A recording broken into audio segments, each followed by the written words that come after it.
Isa na namang magandang good morning sa atin mga paps. Araw nga ng Webes ngayon at tayo ay magbabiyahe na naman sa ating MC Taxi. Naghihintay na tayo ng ating unang booking. Time check is 5:45 AM. Samahan nyo ako sa aking pagbiyahe sa araw na to.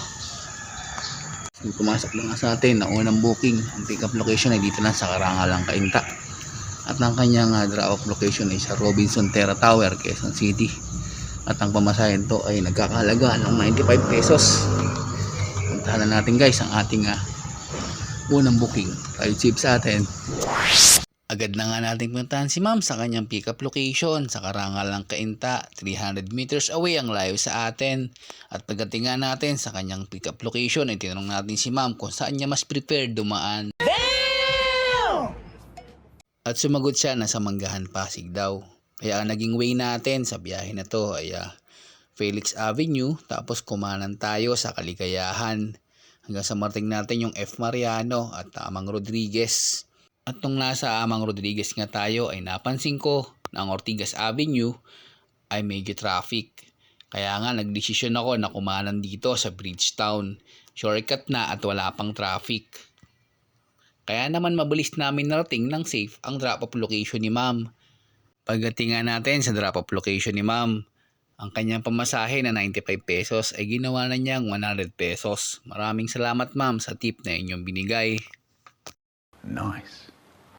Oh my God! Pagbaba nga natin kay ma'am sa kanyang drop-off location at dito namimili na tayo ng ating magiging booking. Maya-maya ay nakapili na tayo ng ating naging pangalawang booking.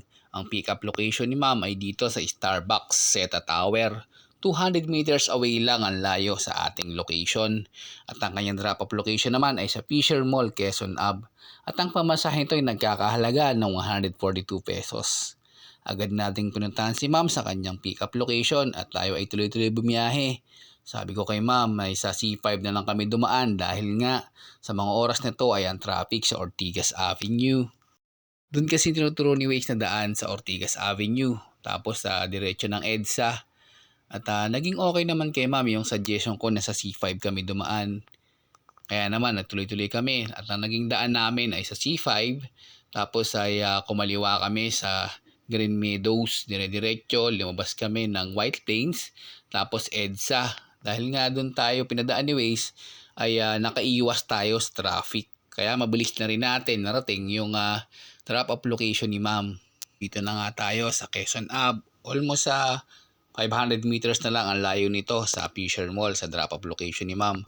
Pagdating nga natin sa drop-off location ni ma'am, ang kanyang pamasahe na 142 pesos ay ginawa na niyang 150 pesos. Maraming salamat ma'am sa tip na inyong binigay.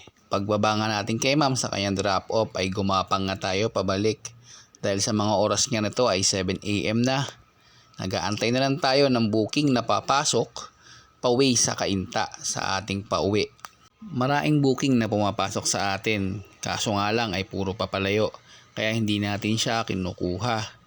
Kaya tayo ay gumapang pa rin hanggang sa marating tayo ng Gateway, Cubao. Doon kasi kadalasan ako nakapagsasakay ng pabiyahe ng Pakainta sa pauwi natin pauwi. Kaso nga lang nagtambay din tayo sa Gateway at wala talagang pumasok sa atin pauwi Pakainta. Kaya naman tayo ay nagdesisyon na umuwi.